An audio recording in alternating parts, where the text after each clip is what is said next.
I'm um, our community and the conferences that we're constantly involved in Yeah. are with people who very much believe in the person of Yeshua and Adonai.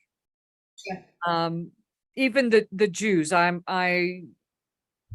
mean, in Israel, I have friendships with Israelis who are not believers in Messiah, but in the States or wherever we are in the world, I'm speaking to an audience that very much believes that Yeshua is Messiah and Adonai is El Elyon, the God of all gods. So I think for just for transparency and honesty, I have to say that those and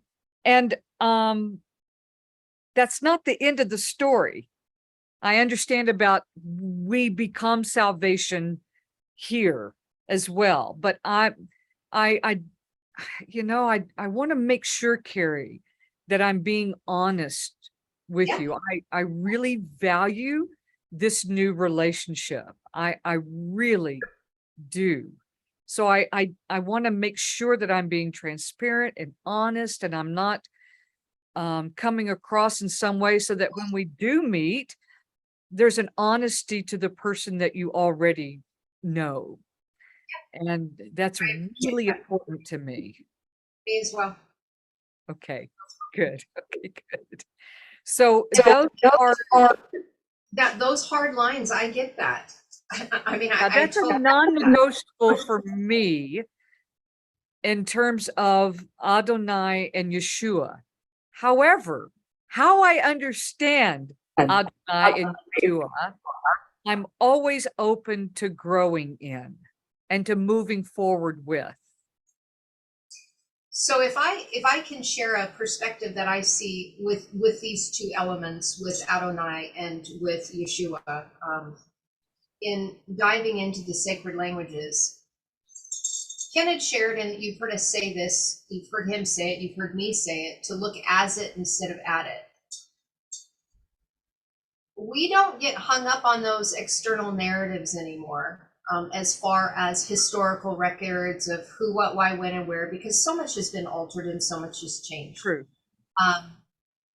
When we look at the vibrational frequency of the words, now I will say this, I'm going to back up a little bit because I felt like actually spirit, the Ruka, Aramaic for spirit, Ruach, was wanting me to share with you a little bit of an experience that I had, because I've had some recollections of being an existing, if you want to call it in other timelines, people would say, past lives or whatever, or some people will say they're all running simultaneously at the same time. It doesn't really matter to me which way or another. I just have memories of doing other things other than in this body. And in one of my incarnations, I did walk with Yeshua. I was involved with Yeshua. And some of my deepest scarring and trauma had to do with the murder of Yeshua. And I say murder because I see things a little bit different. Oh, he was murdered. Oh, he was totally murdered. Because what he was teaching was releasing people from the bondage of Rome in a different way, right? He didn't come in as a conquering, we're going to go to war with Rome and we're going to cast out. He was releasing them from the slavery of their mind and unshackling their heart. And he was also throwing a monkey wrench into that Septuagint teachings of the Pharisees, which we see as the Greek Orthodox, that is still running today. And because he was doing it, he was a rebel. I mean, he totally was a rebel. Depending 100%. On who was viewing it. If it was 100% wrong, rebel. Or if there was the Pharisees, he was a rebel and he was leading a rebellion. He really was. But he was doing it in a way that it wasn't picking up swords to do it. He was getting people to know their identity, who they were in the anointing, in the Mashiach. Now, interesting to note that in Aramaic, the word Mashiach is feminine. It's not masculine, it's feminine. I love that. Mashiach, with the aleph on the end, it is a feminine energy of an anointing that comes in with the charisma, with the oil, with the sacred oil traveling up and down the spine and coming in and anointing us when we don't give over to our beastly nature of, lust or procreation, that kind of things. When we have those urges, when we allow the oil to travel, we become more illuminated. Well, it's that alchemical marriage of the sacred wedding within. Everything is within. And so when he's talking about the kingdom is within us, when he's speaking all about this, the reason why I'm sharing that I had memories of this is because I know that he existed, because I have memories of walking out, and I have memories of watching him brutally killed. I have memories of him telling me that I couldn't go with him and that I was being left behind. I couldn't go where he was going because I didn't complete my work, and that I had to stay and finish out what I was being called to do. And I was a feminine entity in that timeline that was close in walking with the disciples as some of the women.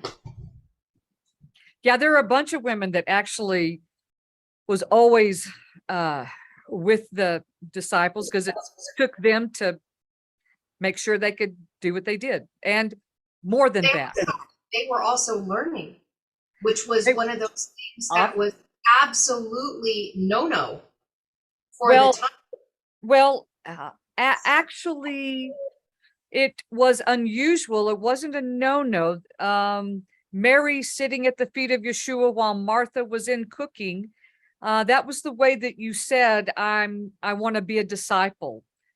So women were also disciples, but they were in the revolutionary group. They were outside of the religious system of the day. That's what I was talking about. With the religious system, a woman to be able to learn some of these things in the manner that it was being taught was against kind of the grain of what the religious system was teaching. That's what I was talking about. Not that it was him not teaching women, because I was one of those women. What I'm saying is the reason why I'm sharing that is I have very deep connections to Yeshua in my memories in a time that was 2,000 years ago that I literally walked.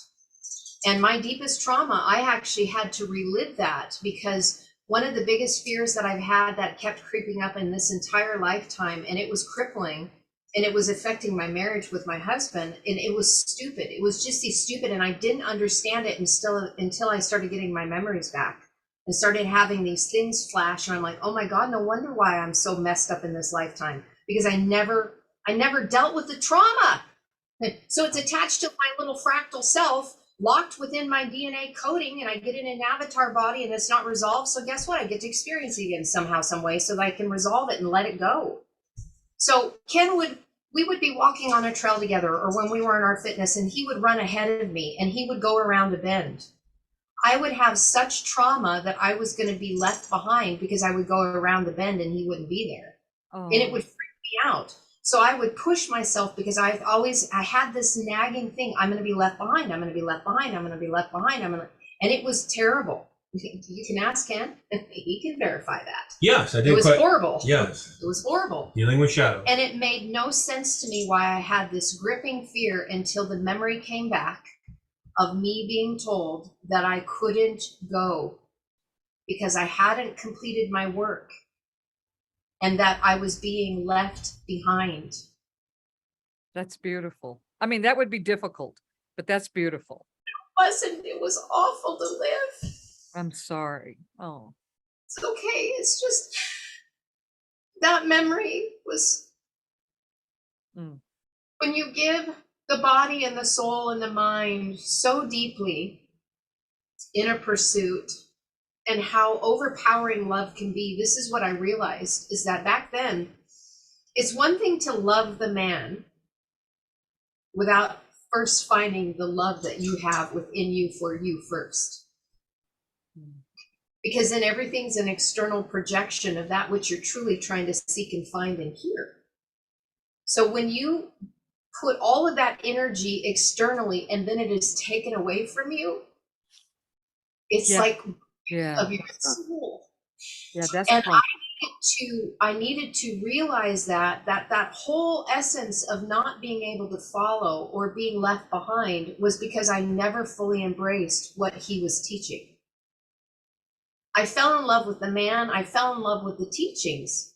I didn't fall in love with myself and return back to my first love, which is, Oh, and because I didn't fall in love again with my first love, that inner spark of my self being in no longer separated, but one with my very own soul, I was looking for it externally. So I would fall hard.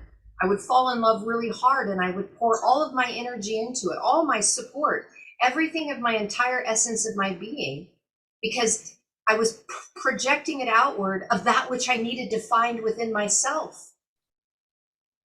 First, the first love. And I didn't do that in the time of Yeshua. I missed it. I didn't embody everything that he was teaching. so uh, this is an amazing story, and thank you for taking the risk to share it with me. Transparency. That's transparency. Do you relate this then to the story of Mary of Magdala? She's her name was changed to Mary Magdalene, but Miriam of Magdala, because and if you all choose to go with us, we actually go to her home. I do a whole teaching there. However, uh all these teachings I've spent my life formulating, I'm thrilled to be moving forward in. And I have a feeling this is very much uh, a living story. What do you think about that? Totally. 100%. Totally. That's why, for me, being able to step foot back on the land would be pretty overwhelming. It would probably take me a little bit to Healing. reorient myself, because the last time I was there, I mean, I've remembered many of my experiences in my incarnations. The last time I was in the land was 2,000 years ago. That was the last time I was there.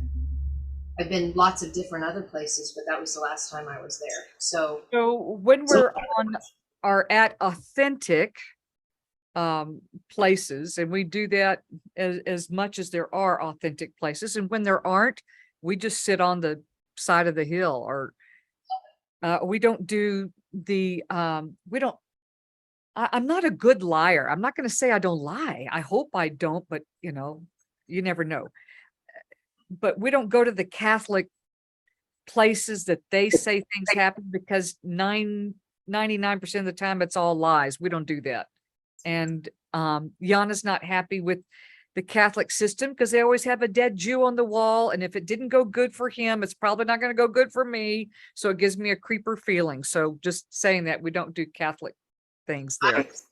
I wouldn't want to do Catholic things either, because I'm thinking, yeah, yeah, Evangelion was created by Constantine in 325. absolutely. And the ever since then, liars.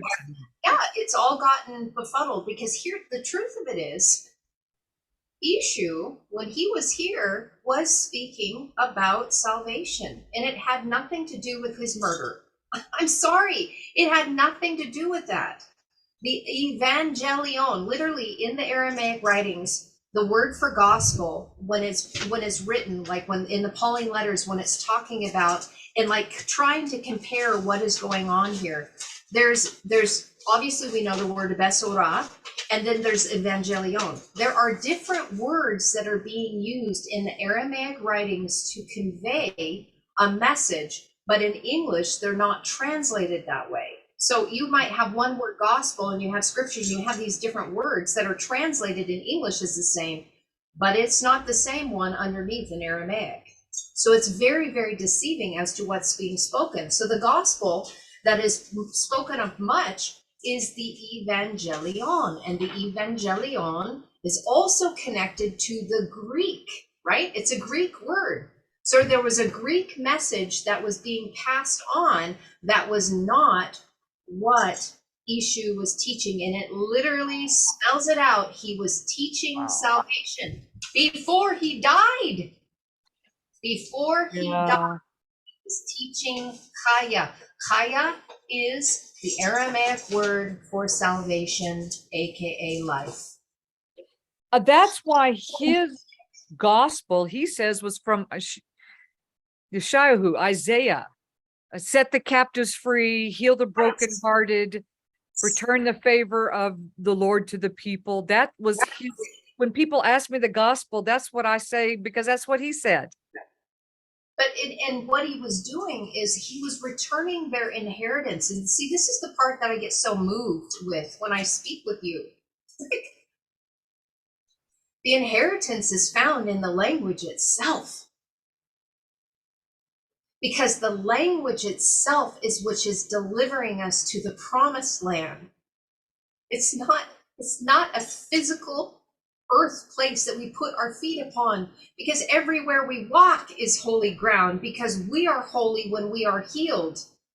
Yeah. Every place we put our foot.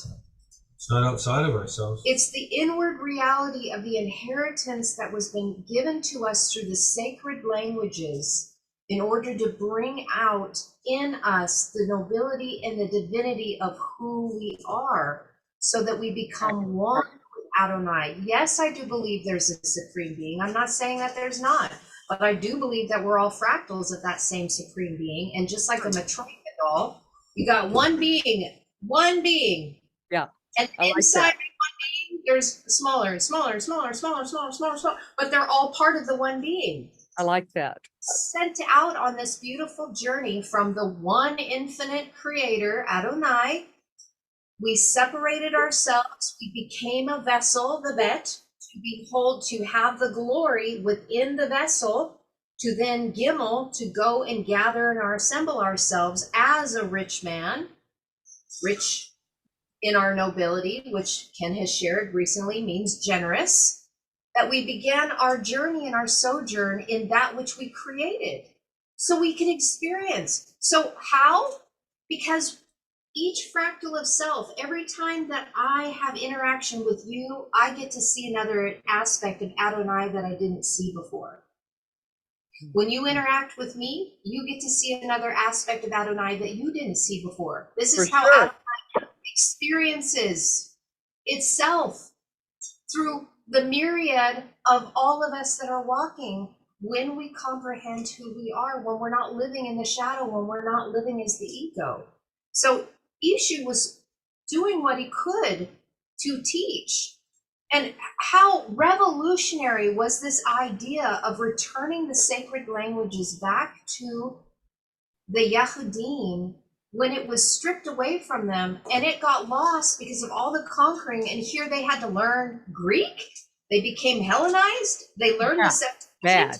Are you kidding me? I found that out like 6 months ago and I fell out of my chair. I made a video, I put it on YouTube, and I said, people, I don't think you realize what a big deal this was and why Yeshua's ministry was so profound, because he was returning their inheritance back to them so they could rise up in their own divinity as the Malachim of who they were, to be the light of the world. The only way it could happen was through their languages, through the light language, the languages of light, which is love. How do we know one another? For their love?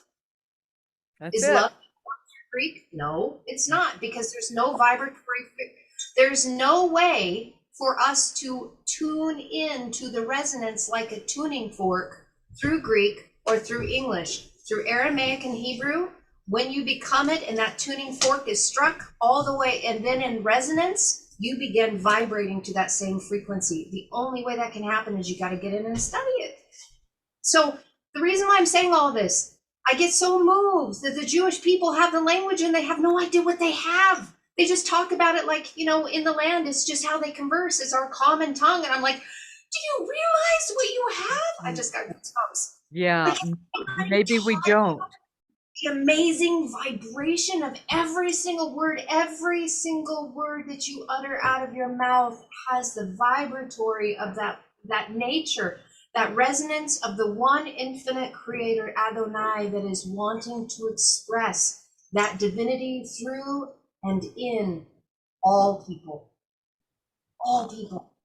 And so here's this beautiful nation that got the language back, and it's just common tongue. And I'm like, it's the holy tongue. It's what heals and makes us whole, as if fracture, as if war, as if separation never happened. And so I have such a deep passion. And so when you and I connected, I'm like, oh my goodness gracious. I figured one day it would happen. I didn't know when it was going to happen, and I'm certainly glad it's through you. Well, thank you for that. That's saying a lot. That's saying a lot. And you're right. You're right. Just yes. And you know, there are some of us who, even in our value of Hebrew, have not let Hebrew expand beyond our religious training of what Hebrew is. I would say that more than just about anybody I know, I love Hebrew. But hearing you talk about Hebrew, I realize that I've just taken a swallow from the ocean. So I'm definitely on that to upgrade my heart in terms of Hebrew again. And I just love that. Hebrew is a lifesaver to everyone that engages with it, with their heart. It's also, you know, I've been teaching it for so many years, and I always tell my classes this, that if you try to learn Hebrew here, you won't like it, because Hebrew actually closes its heart as well. Hebrew only reflects back to you the heart that we reflect to it. And so if you're looking for relationship, Hebrew is a lifelong, breathing, moving, growing, living, intimate relationship. And if we can offer that, then Hebrew will never stop revealing herself or himself or themselves to us. And exactly. So It allows us to see ourselves because it reflects us back to us. How can you truly know one another? I never realized the depth of who this fractal was until I got into the depths of the language, and it began revealing me to me. Are you kidding? I realized I was living that life as a hypocrite, as an actor, for most of my life. And I had no idea. And like I shared with you before, I actually had 6 different actors that were running around in this body. I had 6 different personalities, and I could shift in and out of them whenever I needed to. So, I mean, it was with grace and honest. A lot of people do that. You're just more honest about it. Well, it was causing a lot of destruction, and it was causing cognitive dissonance within me when these things would happen, and I wouldn't understand it. You know, when you have, and yes, I do believe that there's many people out there that have multiple personalities, and that we fool ourselves thinking that we don't, because it's the masks that we wear. We've all of us to a degree have had a fair amount of trauma in our lives. All of us. That the first traumatic moment for any of us was to be birthed. For sure. Oh, dear Lord. I mean, one with our mother, it's all warm and cozy. We're in the fluid. We're feeling her heartbeat. We are one with her. Everything goes in and through the mother into the child in the womb. And then we come out, and it's traumatic. I mean, you talk about Zur, you talk about the squeeze, you talk about your head being misshaped and cramped and confined. And then if you were born like I was, you got a nice smack on the hind end by the doctor to get you to breathe. Hello, let me smack you on your ass and make you hurt and experience pain as your first experience. Welcome to Earth. Yeah, that's And enough to mess someone up. that's that first separation, that first fear of survival entered in the moment we left our mother's womb and we were birthed in here into a dry and barren place where we just came from living water. Well said. So our return back to living water gets us back into that place where the mother's womb, the matrix, rakam, loving kindness, when we begin to embody ourselves back as living water, then when we're here in the matrix in the womb, we won't be walking around all traumatized as being separated, because we will have entered back into that safe place as we walk around in this beautiful matrix called mother. How amazing. It shifts everything. It just completely shifts it. And I wouldn't have seen it unless I had gone into the language to have the letters themselves reveal it to me. I wouldn't, again, that's how I found out that I was wearing all those masks, is all that light stirred up the pot and showed me how much shadow that I needed to deal with. And so now I'm doing my best to try to bring it around to other people. And it's difficult to do because it's so deep. It's so vast. It's so freaking amazing. It is freaking amazing. Every day when I get to wake up and I get to go and Spirit says, dig in this verse, I'll pull it up, I'll take a look at it, and the knee jerk as I read it in English, I'm like, oh yeah. And then the Spirit's like, oh, don't stop, slow down and look. And so I have to not be in a rush to try to find out what it's saying to me. And then the intricacies, and it just starts like weaving itself. And then I see the toroidal donut spin of the words as they're coming to life, and they're changing that spin, and they're bringing more chaya, they're bringing more life to me, more light to me. And I literally feel like every day when I get to look at a verse, sometimes just one word, I just open another present that I'm giving to myself, because I just saw a greater version of myself that I shoved in a box and it wants out. Yeah, I think I'm living there right now. It's so magnificent. I agree, 100%.